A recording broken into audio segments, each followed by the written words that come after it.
Esta, a propósito, é a primeira vez que alguém, além de um pequeno grupo de cientistas, vê esta imagem. Esta é a época atual e aquela é a última era glacial. E aí aumenta. Vamos voltar no tempo agora, 650 mil anos. Esse é o período de aquecimento entre as duas últimas épocas glaciais. Estas são a segunda e terceira épocas glaciais. A quarta, quinta, sexta e sétimas épocas glaciais. Agora, um detalhe importante. Em todo esse tempo, 650 mil anos, o nível de CO2 nunca ficou acima de 300 partes por milhão. Bom, como eu disse, eles também podem medir a temperatura. Esta aqui tem sido a temperatura da Terra. Mas tem uma relação que é muito mais poderosa do que as outras. A relação é esta aqui. Quando há mais dióxido de carbono, a temperatura aumenta, porque ele retém mais o calor do Sol. Nas áreas dos Estados Unidos que contêm as cidades modernas de Cleveland, Detroit, Nova York, ao norte dos Estados Unidos, esta é a diferença entre um dia bonito e 2 quilômetros de gelo acima da sua cabeça. Tenham isto em mente. Quando olharem este fato, o dióxido de carbono nunca tendo ultrapassado 300 partes por milhão. E aqui é onde o CO2 está agora. Muito acima de todas as medições que foram registradas até hoje. Contando com a sua paciência, eu queria enfatizar muito esse ponto.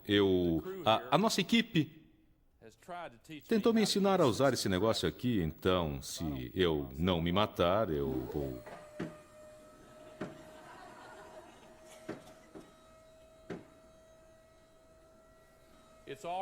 Prontinho, ele já chegou. Vejam como isso está acima do ciclo natural. E nós fizemos isso. Mas, senhoras e senhores, nos próximos 50 anos, talvez em menos de 50 anos, ele vai continuar a subir. Quando algumas dessas crianças aqui hoje tiverem a minha idade, é assim que vai ficar em menos de 50 anos.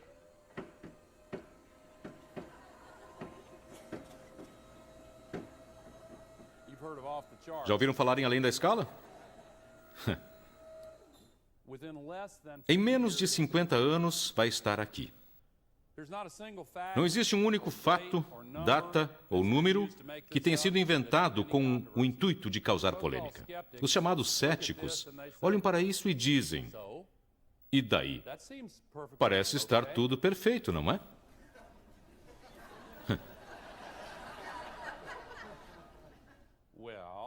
Bom, repito, se no lado da temperatura, se um frio assim significa 2 quilômetros de gelo sobre nossas cabeças, qual seria o equivalente em termos de calor? No final das contas, essa é menos uma questão política do que uma questão moral. Se deixarmos isso acontecer, seria altamente antiético.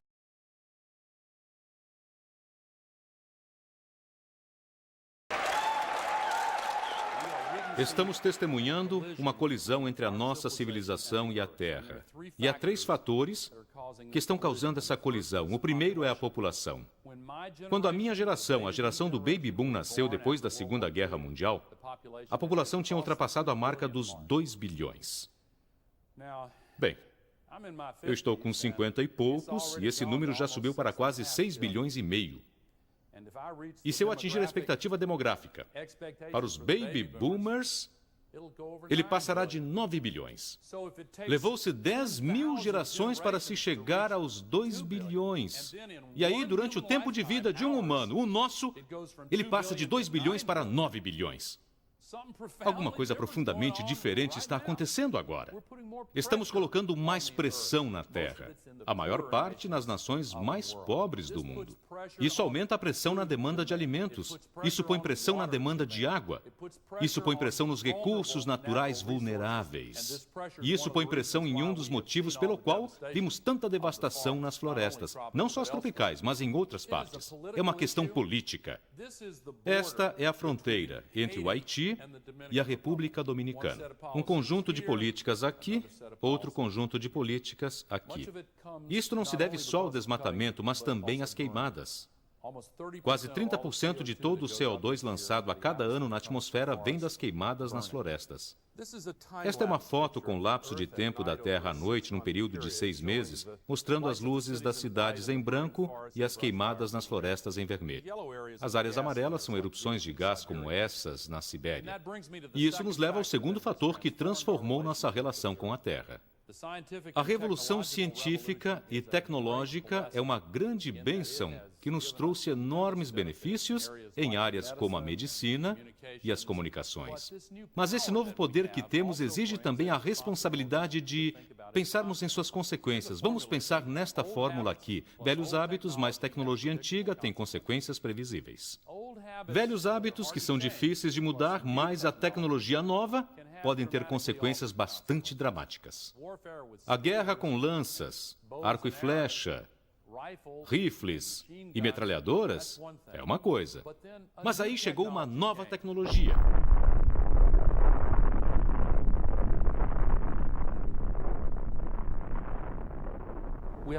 Temos que pensar de modo diferente sobre a guerra.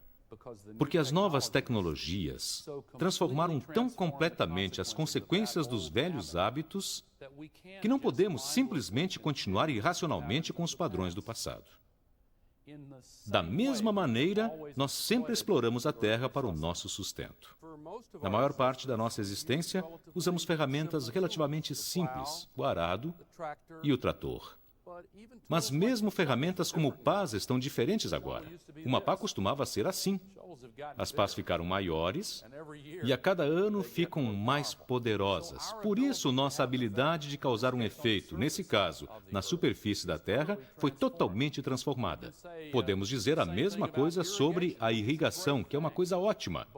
Mas, quando desviamos os rios, sem considerar as consequências, às vezes, os rios não chegam mais ao mar. Havia 2 rios na Ásia Central que foram usados pela antiga União Soviética para irrigar campos de algodão erroneamente. O Mar de Aral era abastecido por eles. Ele era o 4º maior mar interior do mundo. Quando estive lá, vi esta visão estranha de uma enorme frota pesqueira encalhada na areia. Este é o canal que a indústria pesqueira tentou construir desesperadamente para chegar ao mar, que se afastava. Cometer erros em nossas relações com a natureza pode trazer consequências maiores agora, porque nossas tecnologias costumam ser maiores do que a escala humana. Quando juntamos tudo isso, nos transformamos numa força da natureza. E esta também é uma questão política. Este é um mapa do mundo por computador que se distorce para mostrar as contribuições relativas do aquecimento global. Em nosso país, somos responsáveis por mais do que toda a América do Sul, toda a África, todo o Oriente Médio e toda a Ásia. Todos juntos.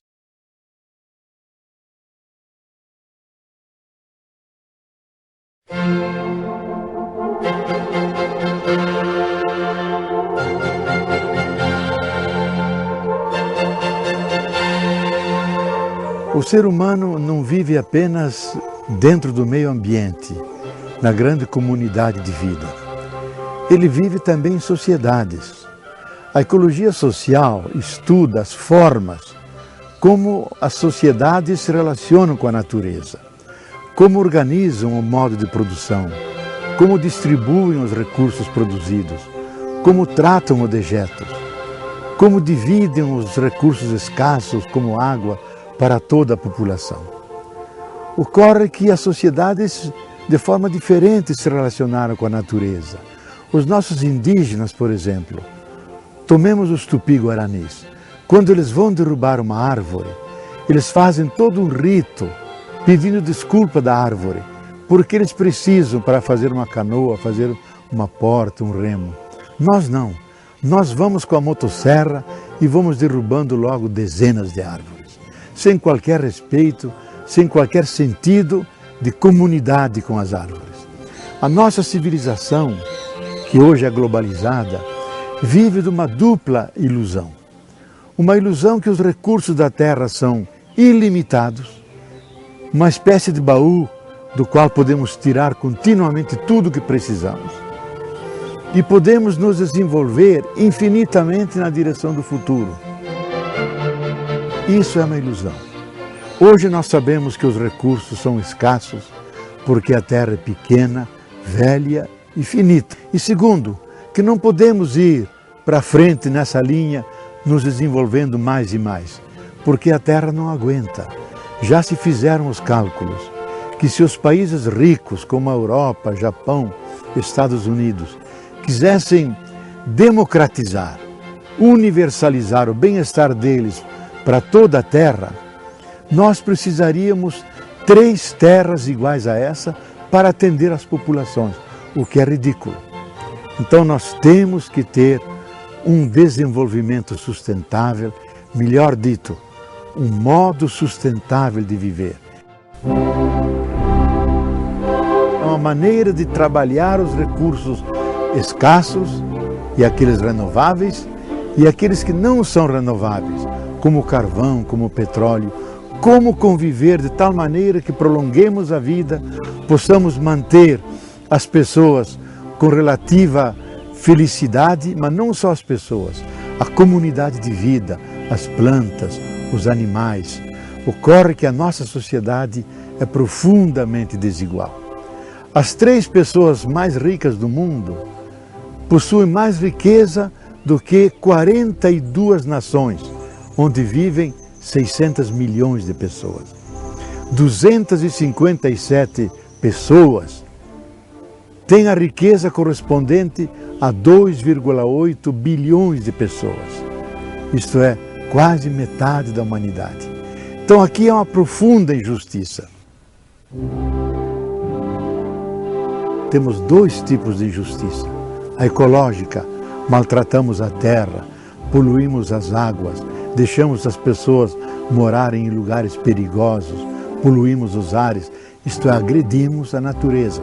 E há uma injustiça social porque produzimos imensas desigualdades, deixamos 800 milhões passando fome e mais de 1 bilhão de pessoas tomando águas maltratadas, de tal forma que 70% das doenças provém de águas maltratadas.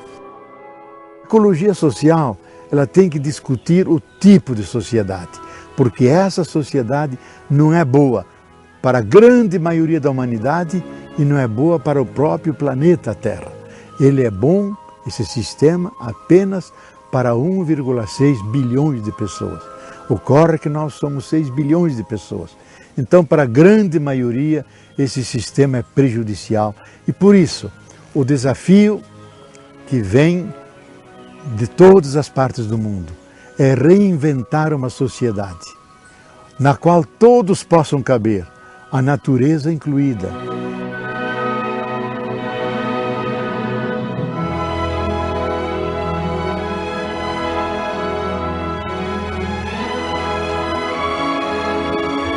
Para mudar o clima da Terra e estabilizá-lo, temos que criar outro tipo de relações entre nós, então ecologia social, e com a natureza, ecologia ambiental. Se nós não fizermos isso, nós podemos assistir a grandes devastações. No ano 2030, por aí, começaria a era das desolações e das tribulações. Então nós não queremos isso. O instinto da vida é poder viver mais e melhor, e não enfrentar a morte. E a missão dos seres humanos é serem os cuidadores, aqueles que com inteligência, com sabedoria, com técnica, criam condições para que a vida nesse planeta, que já tem 3,8 bilhões de anos, possa continuar, possa se enriquecer, que as sociedades não vivam relações de exploração ilimitada da natureza, mas que use a natureza de forma racional. Então, o que nós precisamos é uma sociedade sustentável. Uma sociedade sustentável é aquela que permite, ao longo das gerações, uma vida de qualidade às suas populações e à natureza. Sociedade sustentável é aquela que sabe usar os recursos renováveis e permite que a terra se recupere. Sociedade sustentável é aquela que usa os recursos não renováveis, como petróleo, carvão e outros, de maneira sábia, racional, não só para nós, mas também para as futuras gerações que vêm depois de nós.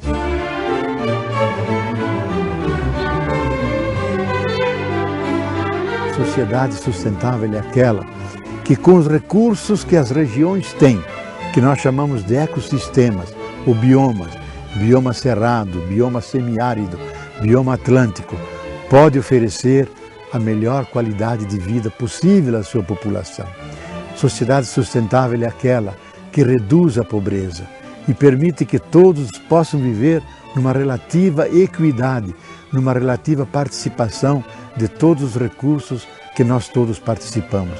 Se nós não fizermos essas mudanças na sociedade, nos comportamentos em relação com a natureza, nós seguramente não conseguiremos equilibrar os climas, fazer que a Terra suporte essa passagem para formas mais altas de relação com as demais partes da natureza, com os climas novos, se nós não fizermos esse esforço. As empresas todas, as pessoas, começando por elas mesmas, tratando os dejetos, a água, não contaminando os solos, fazendo uma terapia da linguagem, não ofendendo as pessoas, porque tudo isso pertence à ecologia social. Se não fizermos essa mudança de mentes e corações, nós não conseguiremos garantir um futuro feliz para nós e para todo o sistema de vida.